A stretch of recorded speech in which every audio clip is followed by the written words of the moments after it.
आपका श्री भगवान दास तोदी कॉलेज के ऑनलाइन प्लेटफॉर्म पर स्वागत है। मैं आपका इतिहास विषय में स्वागत करता हूं। आज का जो हमारा टॉपिक है वो बीए पार्ट थर्ड ईयर का पेपर सेकंड का फ्रांस की राज्य क्रांति का, जो कि हम पिछले वीडियो में इसके कारणों का अध्ययन किया था। आज हम फ्रांस की राज्य क्रांति की प्रमुख घटनाएं देखेंगे। ठीक है, फ्रांस की राज्य क्रांति की प्रमुख घटनाएं।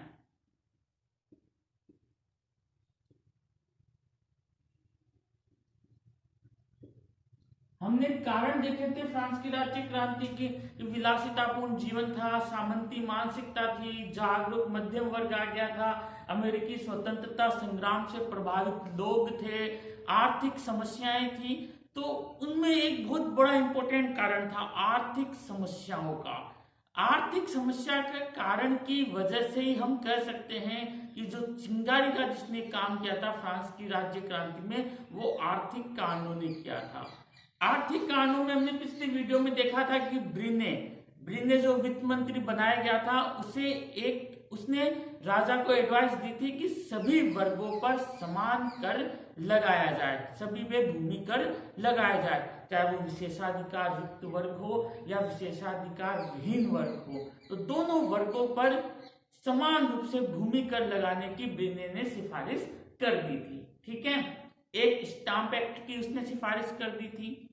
लेकिन समस्या ये थी कि इसकी पालना कैसे हो। पार्लियामेंट ने मना कर दिया था कि हमारे अधिकार क्षेत्र में नहीं है, आपको यदि नए कर लगाना है, अधिकार प्राप्त वर्ग पे भी कर लगाना है, तो आप इसकी अनुमति स्टेट्स जनरल से लेके आइए। अब स्टेट्स जो जनरल का जो अधिवेशन हुए 175 साल हो चुका था उस वक्त, कोई उसकी कार्यवाही को नहीं जानता था कि इसकी कार्यवाही किस तरह से होती है। ठीक है, अब वो आर्थिक समस्याओं को लेके स्टेट्स जनरल का अधिवेशन बुलाने की मांग उठी। तो 5 मई 1789 में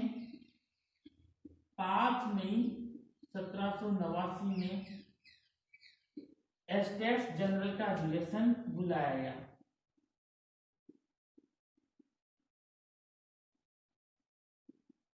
जनरल का अधिवेशन बुलाया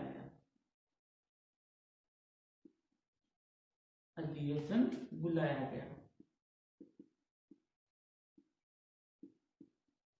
अब क्या था, इस अधिवेशन में 3 सदन हुआ करते थे। ठीक है, स्टेट्स जनरल के 3 सदन हुआ करते थे। ठीक है, प्रथम सदन,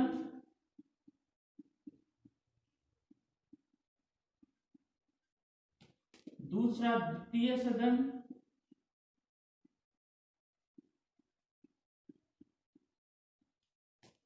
तीसरा तृतीय सदन। ठीक है, प्रथम सदन में पादरी थे, द्वितीय सदन में कुलीन वर्ग थे,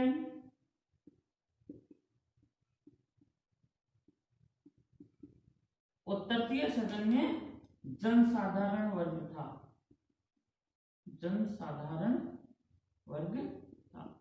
ठीक है, अब क्या था कि जो तृतीय सदन की जो संख्या थी वो इन दोनों सदनों से दुगनी थी। यदि इनकी 300 है, इनकी 300 है, तो इनकी 600 थी। ठीक है, दोनों की मिला के तृतीय सदन की सदस्य संख्या थी। लेकिन स्टेट्स जनरल में फैसला किस आधार पे होता था कि भाई वोटिंग प्रथम सदन की करवाई जाती थी कि प्रथम सदन ने किस पक्ष के मत में वोट दिया है, तो पूरे के पूरे प्रथम सदन का एक मत मान लिया जाता था। ठीक है, एक मत द्वितीय सदन का मान लिया जाता था, और ये जो संख्या में दुगने थे इनका भी सिर्फ एक मत होता था। ठीक है, अब क्या था, अब स्थिति क्या थी, कोई भी प्रस्ताव को पारित कराने के लिए पादरी और कुलीन एक हो जाया करते थे। तो 2 मत इनके होंगे, चाहे ये विपक्ष में उनका एक रहेगा, लेकिन इनके पक्ष में फैसला हो जाएगा। तो काफी ज्यादा वाद विवाद हुआ कि भाई तृतीय बात यदि संयुक्त बैठक होती तो संयुक्त बैठक में तो पता लग जाता है कि भाई ज्यादा लोग किसके पक्ष में हैं, लेकिन अलग अलग बैठक करके आप इनका यदि मत लोगे तो निश्चित रूप से दोनों सदन एक दूसरे में गठजोड़ करके अपनी बात मनवा लेंगे। तो तृतीय सदन को यह मंजूर नहीं था। अब इन्हीं सब चीजों को लेकर राष्ट्रीय जो सभा का जो गठन होता है उसकी घटनाएं दिन प्रतिदिन घटती रहती है। हम दिन प्रतिदिन के हिसाब से इनकी घटनाओं का अध्ययन करेंगे। ठीक है, इसमें आगे चलते हैं हम। पहले तो ये समझ ही गया कि भाई किस तरह से इनका अधिवेशन होता है।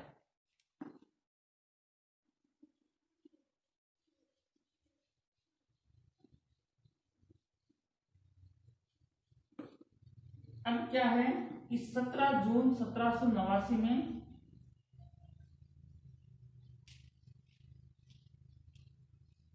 राष्ट्रीय सभा के चुनाव हुए। 17 जून 1789 में, डेट याद रखना, 17 जून 1789 राष्ट्रीय सभा के चुनाव हुए।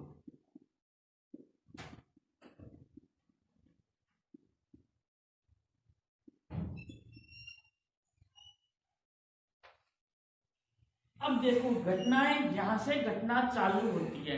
यहाँ पे जब 17 जून 1789 में चुनाव हो गए तो आबे सिंह ने प्रस्ताव दिया कि इस तृतीय सदन को राष्ट्रीय सभा घोषित कर दिया जाए। ठीक है, आबे सिंह ने प्रस्ताव दिया,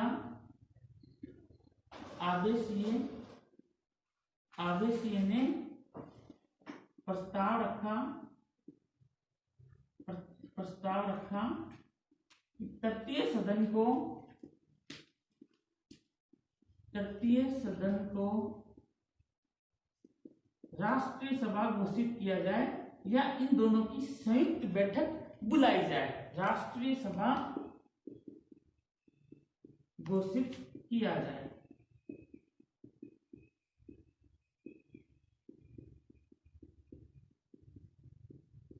या संयुक्त बैठक बुलाने का प्रस्ताव दिया। संयुक्त बैठक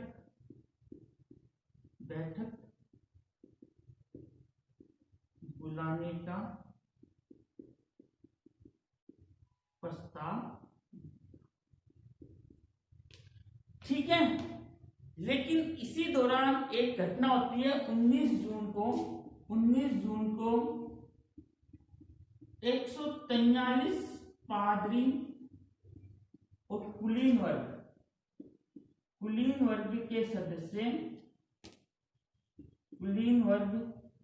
के सदस्य तृतीय सदन के साथ हो जाते हैं। तृतीय सदन के साथ हो जाते हैं।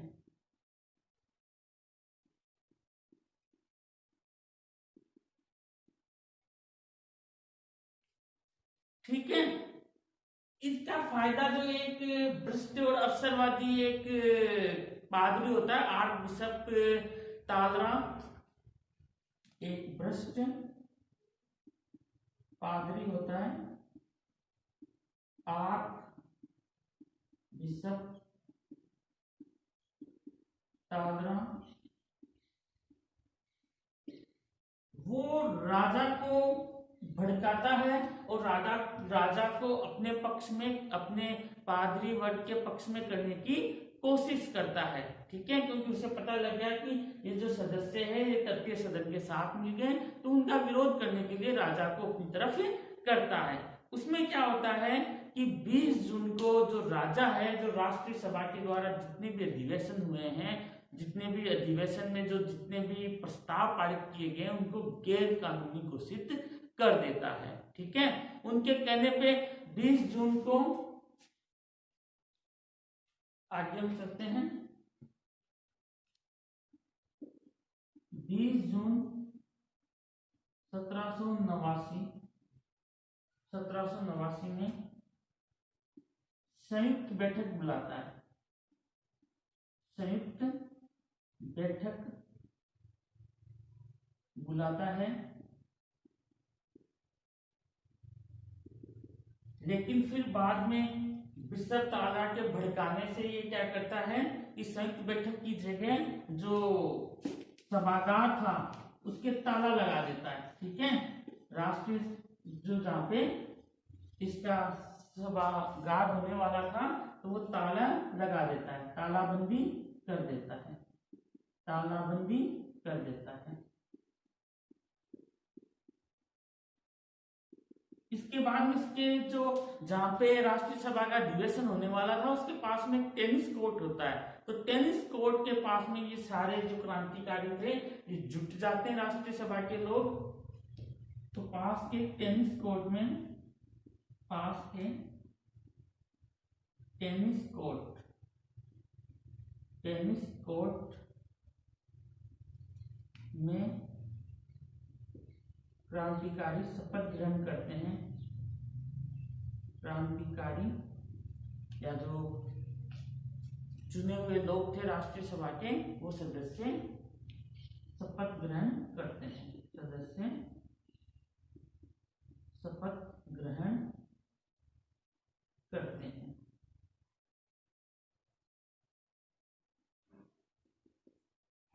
ठीक है, 20 जून 1789 में टेनिस कोर्ट की शपथ होती है। ठीक है, टेनिस कोर्ट की शपथ, इसको इतिहास में टेनिस कोर्ट की शपथ के नाम से जाना जाता है, टेनिस कोर्ट की शपथ।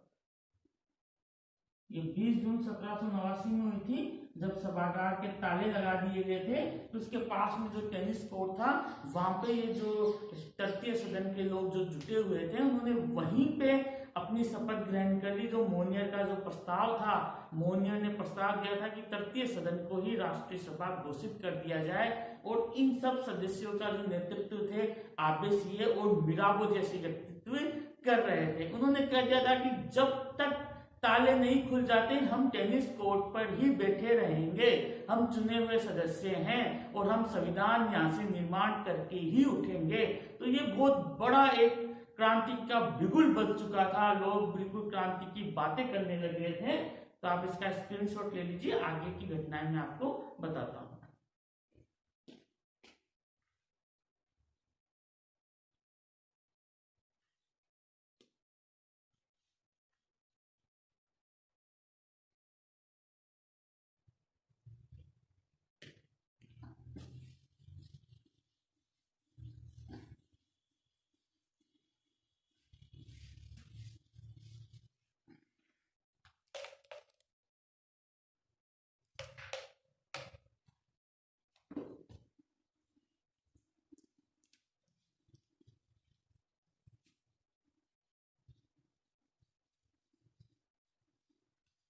आगे की जो घटनाएं हैं, 23 जून को जो राजा है वो तृतीय सदन की जो राष्ट्रीय सभा घोषित करने की प्रस्ताव था उसको गैर कानूनी घोषित कर देता है, लेकिन फिर भी विरोध होते हुए देखता है।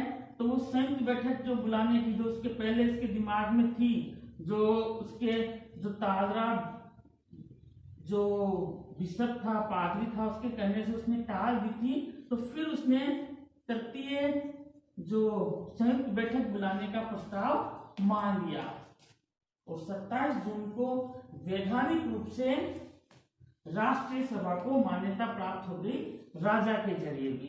ठीक है, तो हम इसको देखते हैं।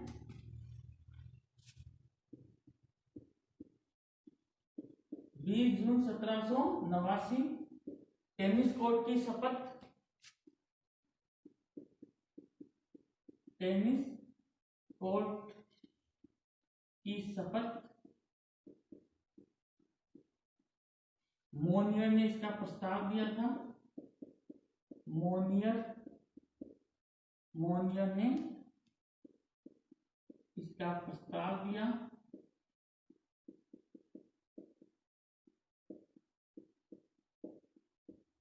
ठीक है, मिराबो और आबेसिये ने नेतृत्व किया था, सदस्यों का नेतृत्व मिराबो तथा आबेसिये ने किया था, मिराबो तथा आपेसिया ने किया।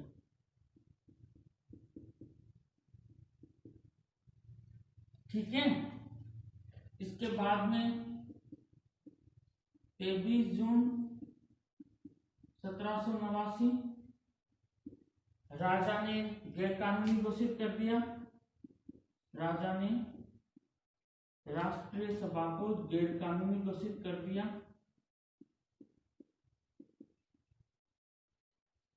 राष्ट्रीय सभा को गैरकानूनी घोषित कर दिया। गैरकानूनी घोषित कर दिया।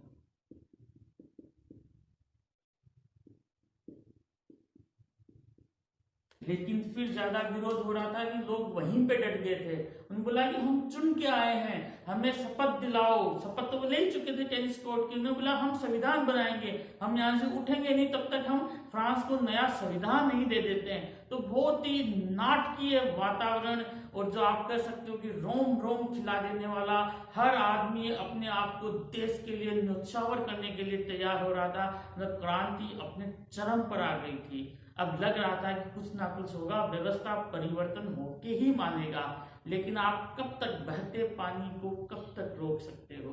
पानी बह रहा था, ये अपना रास्ता खुद ही बना रहा था। आप कितने ही चाहे रोड़े अटकाओ, ये पानी अपना रास्ता बनाएगा।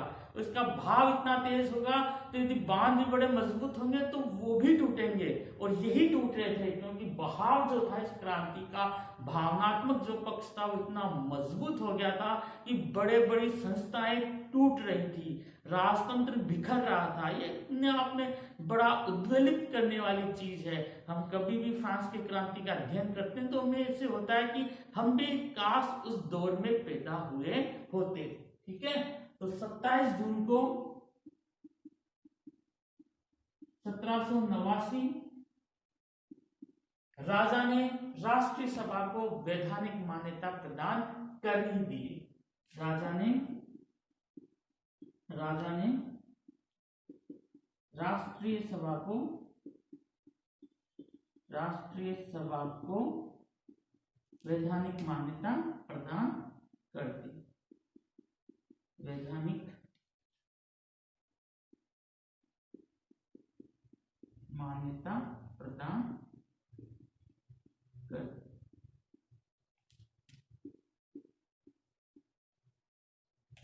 और ये जो राष्ट्रीय सभा थी ये 17 जून से 6 अक्टूबर तक रहती है। ठीक है, 17 जून से 6 अक्टूबर तक राष्ट्रीय सभा रहती है। राष्ट्रीय सभा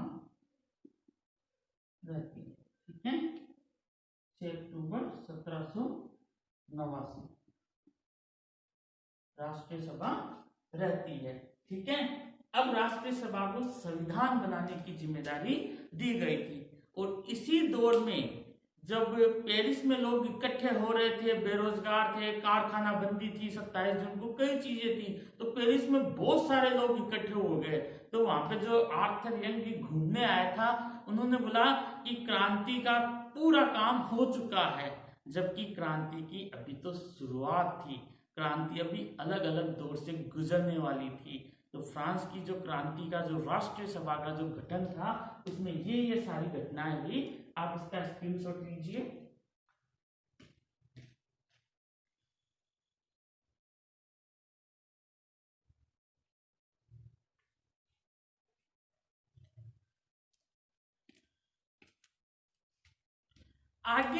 आगे के जो वीडियोज आएंगे उसमें वापस हम फ्रांस की जो क्रांति की इसके आगे की जो घटनाएं, ये तो राष्ट्रीय सभा के निर्माण की घटना थी। आगे बास्तिल के दुर्ग का पतन होता है, फिर बाद में जो नेशनल कन्वेंशन होता है, फिर पादरियों के ऊपर एक कोर्ट लगाया जाता है। तो बहुत सारी, फिर सितंबर का हत्याकांड होगा, फिर आतंक का राज्य पनपेगा। मतलब फ्रांस की राज्य क्रांति का हम कह सकते हैं कि ये तो सिर्फ शुरुआत है, ट्रेलर है, पूरी फिल्म अभी बाकी है। ठीक है, नेक्स्ट वीडियो में हम इसकी और घटनाओं का वर्णन करेंगे। ठीक है, धन्यवाद।